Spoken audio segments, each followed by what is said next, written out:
Hello friends, कैसे आप सब। स्वागत है आपका हमारे यूट्यूब चैनल पर। और दोस्तों, हम देख रहे थे अंगल में सूर्य युद्ध और हमारे 3 पार्ट हो चुके हैं। आज हमारा चौथा पार्ट था ये, मतलब चौथा युद्ध था। ठीक है, इससे पहले हमने प्रथम अंगल में सूर्य युद्ध, द्वितीय अंगल में सूर्य युद्ध और तृतीय अंगल में सूर्य युद्ध देख लिए हैं। तो आज हमारा जो टॉपिक है वो है मैसूर राज्य में अंगल में सूर्य युद्ध का चौथा युद्ध। ठीक है, तो चतुर्थ अंगल मैसूर युद्ध से संबंधित हम महत्वपूर्ण प्रश्न देखेंगे। तो चलिए दोस्तों, शुरू करते हैं। ये आधुनिक भारत में मोस्ट इम्पोर्टेंट टॉपिक होता है, यहाँ से प्रश्न पूछे ही जाते हैं। और दोस्तों, अंत तक वीडियो जरूर देखिएगा क्योंकि लास्ट तक महत्वपूर्ण प्रश्न है। तो चलिए शुरू करेंगे हम अपनी इस क्लास को और देखेंगे पहला प्रश्न है, चतुर्थ अंगल मैसूर युद्ध कब हुआ था। ठीक है दोस्तों, तो चतुर्थ अंगल मैसूर युद्ध कब हुआ था, तो 1799 में। ठीक है, ये देखिए 1759 में पहला हुआ था, 69 में सॉरी, और 1780 में दूसरा हुआ था, 1790 में तीसरा हुआ था। ठीक है, देखिए पहले में भी एक कम है और इसमें भी एक कम है। ठीक है, पहले में एक कम क्या 70 होने में और इसमें लास्ट वाले में 1800 होने में। ठीक है, तो आप इस तरीके से याद कर लेंगे। बाकी 80, 90 और 100, ठीक है, इस तरीके से। तो चतुर्थ अंगल में सूर्य युद्ध कब हुआ था, 1799 में। ठीक है, चलिए अगले प्रश्न पर चलेंगे। अगला प्रश्न है, चतुर्थ अंगल में सूर्य युद्ध किसके मध्य हुआ था। ठीक है, तो देखिए चतुर्थ अंगल में सूर्य युद्ध हुआ, ये किसके मध्य हुआ था। ठीक है, तो देखिए दोस्तों, ये टीपू सुल्तान और लॉर्ड वेलेजली। ठीक है, अब देखिए वैसे तो लॉर्ड वेलेजली बंगाल का क्या था, गवर्नर था, जो भी आदेश वगैरह जो भी दे रहा था, जिसे भी सेनापतियों को जो भी सब इसके हाथ में था। ठीक है, तो लॉर्ड वेलेजली। यदि यहाँ पर टीपू सुल्तान और अंग्रेज आ जाए तब भी यही होगा उत्तर। ठीक है, क्योंकि एक तरफ मराठा देंगे, एक तरफ हैदराबाद के निज़ाम देंगे। ठीक है, या वाडियार वंश के शासकों के बीच, और यहाँ पर चौथे में दे देंगे अंग्रेजों। ठीक है, तो इस तरीके की कंडीशन में आपको अंग्रेजों लगाना है। यदि यहाँ टीपू सुल्तान और लॉर्ड वेलेजली है तो इस तरीके से एक तरफ इनके गवर्नर दिए तो वेलेजली पर लगाएंगे। ठीक है, तो चतुर्थ अंगल में सूर्य युद्ध कब हुआ, 1799 में, और किसके बीच हुआ, टीपू सुल्तान और लॉर्ड वेलेजली। ठीक है, चलिए अगले प्रश्न पर चलेंगे। अगला प्रश्न देखते हैं। अगला प्रश्न है, फ्रांसीसी प्रजातंत्र का सदस्य कौन बना। ठीक है, तो देखिए टीपू सुल्तान ने क्या हुआ, जब वो कमज़ोर हो गया था काफ़ी और हार गया, तो वो विदेशों से भी, जो विदेश थे उनसे भी सहायता लेने के लिए इधर उधर लोगों से संपर्क किए। ठीक है दोस्तों, इधर उधर मतलब काफ़ी देशों से उसने संपर्क किए, जैसे काबुल, फारस, अरब, मॉरिशस।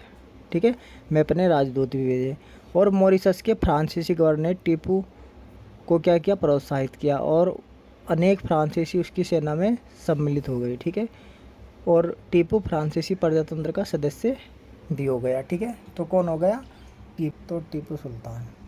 ठीक है, चलिए अगले प्रश्न पर चलेंगे। अगला प्रश्न है, किसने स्वयं को नागरिक टीपू के नाम से पुकारा गया था। ठीक है, तो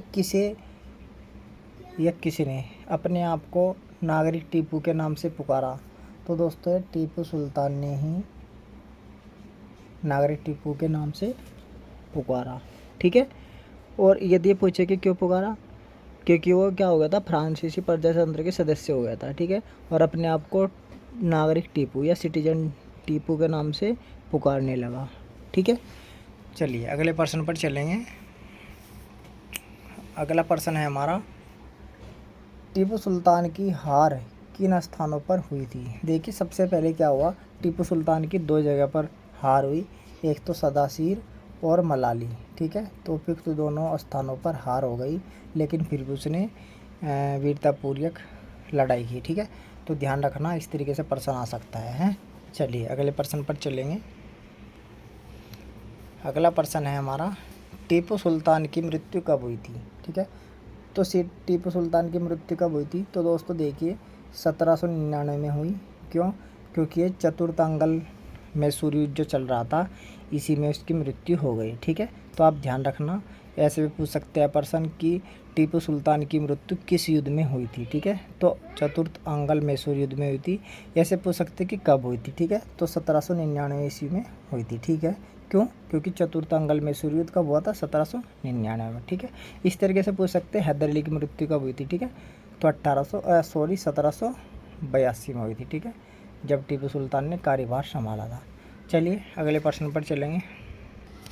अगला प्रश्न है, टीपू सुल्तान किस युद्ध में मारा गया था। देखिए इस तरीके से प्रश्न पूछ सकते हैं। तो टीपू सुल्तान जो मारा गया था वो चतुर्थ आंग्ल मैसूर युद्ध में मारा गया था। ठीक है, और कब?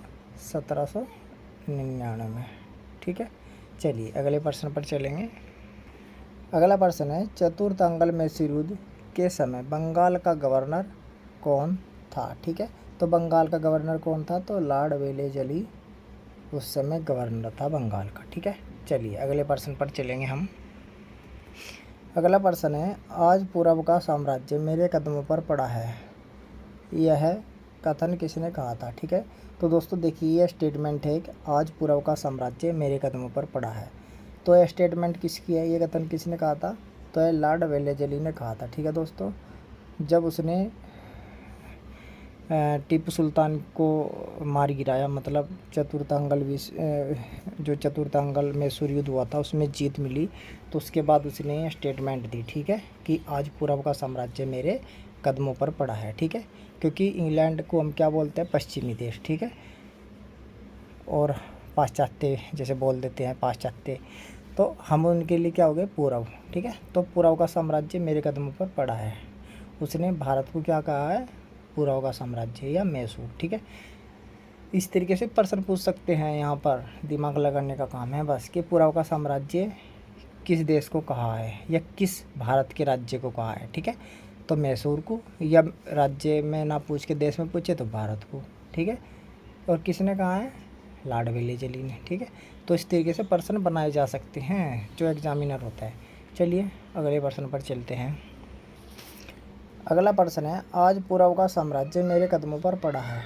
ठीक है, यह कथन किस युद्ध के बाद कहा था। ठीक है, तो यह कथन दोस्तों चतुर्थ आंग्ल मैसूर युद्ध जीतने के बाद कहा था लॉर्ड वेलेस्ली ने। ठीक है, तो इस तरीके से क्वेश्चन हमने बना दिया है, पूछ सकते हैं। चलिए अगले प्रश्न पर चलेंगे, और अगला क्वेश्चन है हमारा, चतुर्थ आंग्ल मैसूर युद्ध में कौन विजय रहा था। ठीक है, तो किसकी विजय हुई थी? तो अंग्रेज की विजय हुई थी, मतलब अंग्रेजों की। ठीक है, या लॉर्ड वेलेस्ली की। और हार किसकी थी? टीपू सुल्तान की हार हुई और ये मारा गया। ठीक है, चलिए अगले क्वेश्चन को देखेंगे। अगला क्वेश्चन है, मार्किस ऑफ वेलेस्ली की उपाधि किसे दी गई थी। तो Marxist of Wellesley, Lord Wellesley को उपाधि ये दी गई थी। ये चतुर्थ आंग्ल मैसूर युद्ध जीतने के बाद लॉर्ड वेलेस्ली को उपाधि दी गई थी। चलिए अगले प्रश्न पर चलेंगे। अगला प्रश्न है, मैसूर का शेष भाग किसे दिया गया था। ठीक है, देखिए मैंने ये अलग तरीके से प्रश्न बनाया है, क्योंकि जब मैसूर वो तो मर गया टीपू सुल्तान, तो कुछ भाग तो हैदराबाद की निजामों को दे दिया, मराठों ने मना कर दिया लेने से। ठीक है, तो अंग्रेज़ों ने भी कुछ हिस्सा रख लिया, और जो मना किया था मराठों ने वो भी अंग्रेज़ों ने ले लिया। ठीक है, और एक हिस्सा जो उसका शेष बच गया था इन तीनों से अलग, वो किसे दिया गया? तो वो वाडियार वंश के शासक कर्षण को दिया गया। ठीक है, चलिए अगले प्रश्न पर चलते हैं। चलिए अगला प्रश्न है हमारा, मैसूर में किस राज्य की स्थापना हुई थी। ठीक है, तो देखिए मैसूर में वाडियार वंश की स्थापना हो गई। ठीक है, अब जो शेष बचा था उसमें वाडियार वंश ने अपना राज्य स्थापित किया, और जो कर्षण थे, ठीक है, वाडियार वंश के शासक।